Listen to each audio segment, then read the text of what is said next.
अस्सलाम वालेकुम भाइयों बहनों दोस्तों और बुज़ुर्गों, आपको हाफ़िज़ सैयद नुमान अली का सलाम। तो आज हम बात करेंगे कि कैसे हम लोग अपनी नमाज़ों को और ख़ास तौर पर नमाज़ों में भी जो स्पेशल नमाज़ें हैं लाइक तहज्जुद की नमाज़, उसको कैसे अपने लिए आसान बना सकते हैं। ठीक है, तो बेसिकली बहुत ही आसान काम है, लेकिन इसको थोड़ी सी तवज्जो की ज़रूरत है।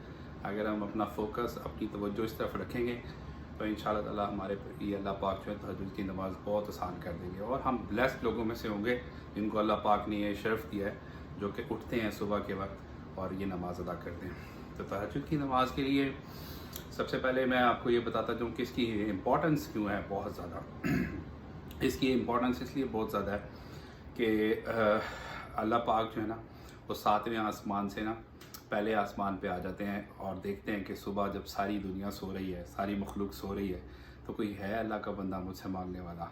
ठीक है, तो अल्लाह पाक खुद चाहते हैं कि कोई मुझसे मांगे तो मैं इस वक्त जो है वो उसको जो अता करूं, और जो जिसको अल्लाह ताला अता कर दे उसके तो वैसे ही किस्मत चमक जाती है। तो जब अल्लाह पाक दे रहे हैं और आप लेने वाले बने तो ये सबसे खूबसूरत चीज़ होती है। ठीक है, दूसरा ये कि ड्यूरिंग द डे जब आप बहुत सारी एक्टिविटीज़ कर रहे होते हैं और इसके साथ नमाज़ें परफॉर्म कर रहे होते हैं, तो आप ना चाहते चाहते हुए भी उन नमाज़ों में थोड़ी सी मिलावट कर रहे होती हैं। आपके दिमाग में वो सोचें आना शुरू हो जाती हैं जो आप सारा दिन एक्टिविटीज़ कर रहे होते हैं। लेकिन जो सुबह सुबह की नमाज़ है ना तहज्जुद की, जब आप सबसे पहले उठ के लोगों से वो परफॉर्म करते हैं, उस वक्त यकीन करें आपको सिर्फ उठते ही जो सबसे पहले अल्लाह का ख्याल आता है ना, वो सबसे खालिस नमाज होती है और वो दुआएं भी सबसे खालिस होती हैं। तो इसको आसान कैसे बनाया जाए, इसके लिए मैं आपको बताता हूँ कि बिल्कुल सिंपल फार्मूला है। सिंपल फार्मूला ये है कि मैं आपको अपनी स्टोरी सुनाता हूँ कि मैंने अल्हम्दुलिल्लाह 2014 में जब हज परफॉर्म किया तो उसके बाद से मैंने अपनी तहज्जुद की नमाज़ पक्की कर ली थी। सरूर आना शुरू हो गया था इस वजह से, और लेकिन फिर भी मैं उसको एक ऑप्शनल नमाज के तौर पर लेता था। उसको मैं कभी छोड़ देता था, कभी पढ़ लेता था। शुरू में हज के बाद बहुत बाकायदगी से पढ़ी, लेकिन फिर बीच में वर्क और थकावट की वजह से मिस भी करना शुरू कर दी।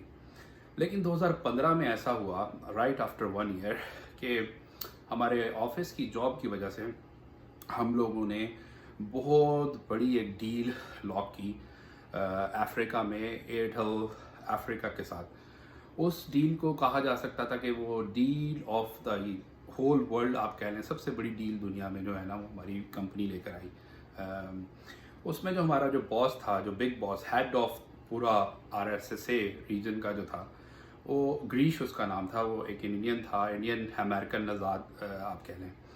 तो he was a very tough man, और वो दिन रात अपनी मेहनत अपनी नौकरी को देता था और बहुत ही एग्रेसिव इंसान था और बहुत ही ज़्यादा जिसे कहते हैं ना कि काम करने वाला और काम लेने वाला था। तो जो भी उसके नीचे काम करती थी टीम, वो उसे बड़ी तंग आई होती थी कि यार ही सो टफ मैन, और इतने ज़्यादा स्ट्रेच टारगेट देता है, इतना ज़्यादा जिसे कहते हैं प्रेशर डाल के रखता है कि हमसे तो नहीं बर्दाश्त होती। लेकिन वो he was a very successful man, that's पर वो इतनी बड़ी डील भी क्लोज करके ले आया था।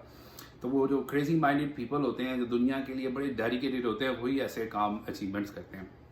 तो खैर सब उससे डरते भी बहुत थे, और ख़ास तौर वो इंडियन था, अमेरिकन नज़ाद इंडियन था, तो वो इंडियंस को भी बहुत डरा के रखता था और इंडियंस को वो उनकी साइकी समझता था, तो बहुत डिफरेंटली ट्रीट करता था। तो मैं उस बिग ट्रीट में जो हमने जब वो एक बड़ी हमने अचीवमेंट की, उस पूरी टीम का पार्ट था जिन्होंने मोम्बासा जाके 3 दिन 5 स्टार होटल में जो है वो अपनी स्ट्रेटजी बनाई for the next year, and also we discuss so many things कि अब किस तरह बिज़नेस को हम लेकर चलेंगे।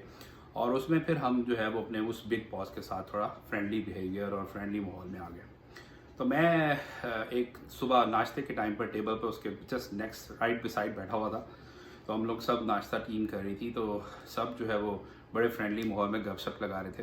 तो मैंने बड़ा सिंपल थ्रो किया क्वेश्चन ग्रीश से, ग्रीश यार मतलब है कि why you are so much aggressive, और तुम इतना ज़्यादा अपना प्रेशर बिल्ड करते हो, कुछ लोगों से वो प्रेशर नहीं बर्दाश्त किया जाता, तो इसको थोड़ा सा मैनेज करना चाहिए हमें, क्योंकि हर बंदे की इतनी कैपेसिटी नहीं होती कि वो आपकी पेस से चल सके ना।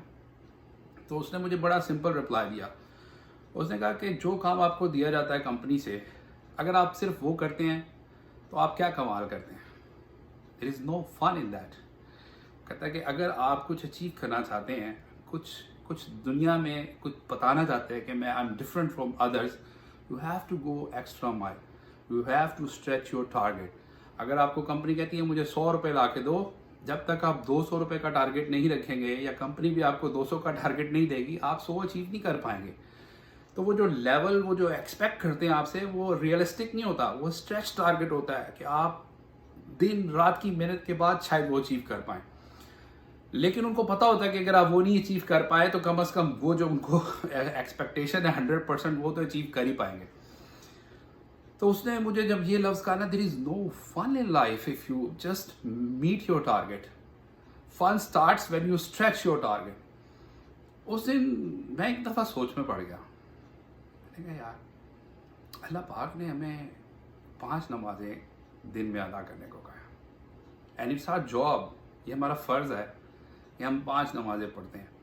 हम कोई एहसान नहीं करते, हमें टिल आवर डेथ, जब तक हम फौत नहीं हो जाते हैं, हम मुसलमान बाउंड हैं और अल्हम्दुलिल्लाह हम खुशकिस्मत हैं कि हम नमाज़ों की तरफ रुजू करते हैं और हमें नमाज़ें पढ़नी हैं, ये हमारे पे फ़र्ज़ कर दी गई हैं।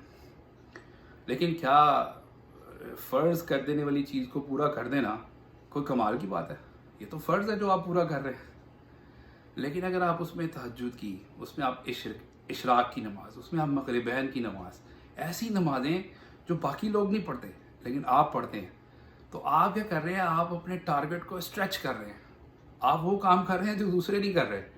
मतलब है कि दुनिया की एग्जाम्पल से मैं आपको दीन की एक एग्जाम्पल रिलेट करके बता रहा हूँ कि उस दिन नुमान अली को एहसास हुआ कि इशराक की नमाज या तहज्जुद की नमाज, सबसे ज़्यादा स्पेशल तहज्जुद की नमाज मैंडेटरी होनी चाहिए लाइफ में। ये 6 नमाज 5th के साथ ऐड होगी ना, तो तब आपका जो टारगेट है ना वो स्ट्रेच वाला अचीव होगा। You will be the successful man, like Christ was successful man in this whole world and everybody was appreciating him, right. तो इसलिए फिर मैंने उस दिन से ये सोच लिया कि अब मैंने मैंडेटरी कर लेनी है अपनी तहज्जुद की नमाज। और जिस दिन से मैंने ये सोच लिया उस दिन से वो नमाज इतनी आसान हो गई है, मेरा बग़ैर अलार्म लगाए खुद ब खुद आँख खुलना और नमाज ना में सोना वो ज़िंदगी का एक हिस्सा बन चुका है। जैसे आप खाना दिन में 3 दफ़ा खाना मिस नहीं करते ना, इसी तरह 5 वक्त नमाजें और एक उसमें आप ऐड कर लें तहज्जुद की, तो वो भी आप यकीन करें ऐसी ज़िंदगी की रूटीन बन जाएगी, आपको कोई हार्ड फील नहीं होगी कि यार मैं बड़ा कोई मुश्किल काम कर रहा हूँ, बल्कि आपको रोज़ाना तड़प होगी कि मेरे से कोई मिस हो गई, तो ऐसा लगेगा आज ज़िंदगी का कोई हिस्सा मिस हो गया आपसे। जैसे आप कोई मील मिस कर देते हैं, आपको भूख लगती है, आप तड़पते हैं कि यार आज मैंने दोपहर का खाना मिस कर दिया, आज एनर्जी डाउन हुई है। इसी तरह जब आप अल्लाह से रजू नहीं करते या अल्लाह से दुआ नहीं मांगते या अल्लाह के सामने रोते नहीं हैं, तो आपको वो फीलिंग नहीं आती कि भाई आप कोई अटैच है किसी के साथ। तो कहने का मकसद ये है, इन शॉर्ट, मैं ज़्यादा टाइम नहीं लूँगा, कि तहज्जुद की नमाज को आसान बनाना है तो ये सोच के बनाएं कि आप पे फ़र्ज़ है कि आपने अच्छा बच्चा बनना है अल्लाह पाक के सामने, आपने ग्रेट बच्चा बनना है अल्लाह के सामने। अल्लाह पाक को लगे कि ही इज़ माई बॉय और ही इज़ माई गर्ल और she is my girl who is different from all other people. मैंने तो 5 कहा था, ये वो काम कर रहा है जो बाकी नहीं कर रहे। और इसी तरह लाइफ में आपने देखा होगा, आप में से कई लोग हैं वो बड़े गुड स्टूडेंट्स होते हैं और वो एक्स्ट्रा शीट्स लगा के आते हैं ताकि खूब मार्क्स मिलेंगे। जब हम एक्स्ट्रा किताबें पढ़ेंगे, एक्स्ट्रा शीट्स लगाएंगे, टीचर इंप्रेस होगा, फिर फुल मार्क्स मिलेंगे। They are so good in that, they know how to do it. But वो एक्स्ट्रा शीट्स, वो एक्स्ट्रा मार्क्स जब आपने रियल काम के लिए लगा दिया ना, अल्लाह पाक को राज़ी करने के लिए लगा दिया, वो तहज्जुद की नमाज वो एक्स्ट्रा शीट ही है, वो तहज्जुद की नमाज वो स्ट्रेच टारगेट है जो दुनिया में हम अचीव कर रहे हैं। आप यकीन करें, यू विल बी ब्लेस्ड। आपने हाथ खड़े करने हैं और आपकी दुआ पूरी हो जानी है। आपने हाथ खड़े करने हैं, आपकी दुआ पूरी हो जानी है। ये सब बिलीव के ऊपर होता है। अपने बिलीव को स्ट्रॉन्ग करें। अल्लाह पाक आपके दुआओं का, आपकी बातों का इंतज़ार कर रहा है। जब आप उससे रुजू करेंगे तो वो आपके लिए ऐसे ऐसे रास्ते खोल देगा कि आपको खुद अंदाज़ा नहीं होगा कि मैंने अभी दुआ की है और मैं उसके पूरे होने का इंतज़ार ही कर रहा था कि वो तो मेरे लिए जो है दुआ पूरी हो गई। तो कहने का मकसद ये है कि दीन बहुत खूबसूरत है, इसको और खूबसूरत बनाएं, आसान बनाएं और प्रैक्टिकल एग्जांपल्स के साथ अपनी शेयर करें थॉट्स को آپ کو پتہ چلے گا کہ کتنا زیادہ ضروری ہے اللہ سے رجوع کرنا، کتنا زیادہ ضروری ہے اللہ پہ صرف بلیو کرنا. کسی اور پہ چیز پہ بلیو نہ کریں، اپنے پہ بھی اتنا بلیو نہ کریں، صرف اللہ کی ذات پہ بلیو کریں کہ اگر میں اس کی بندگی کروں گا، اس سے مانگوں گا، اس کے سامنے گر گڑاؤں گا، اس سے پیار کروں گا، وہ اتنا رحمان اور رحیم ہے، آپ کے ماں باپ سے بھی زیادہ پیار کرتا ہے آپ کو، کہ وہ آپ کو وہ دے گا جو آپ کے ماں باپ بھی نہیں دے سکے. ٹھیک ہے، آپ اللہ پاک آپ کا حامی و ناصر ہو. اور ویڈیو اچھی لگی ہو تو مدرسہ جہاں کے لنک کو لائک کیجیے گا، شیئر کیجیے گا، سبسکرائب کیجیے گا. پھر انشاءاللہ تعالیٰ آپ کا ہو سید نعمان علی آپ سے ملتا ہے بریک کے بعد. السلام علیکم ورحمۃ اللہ وبرکاتہ.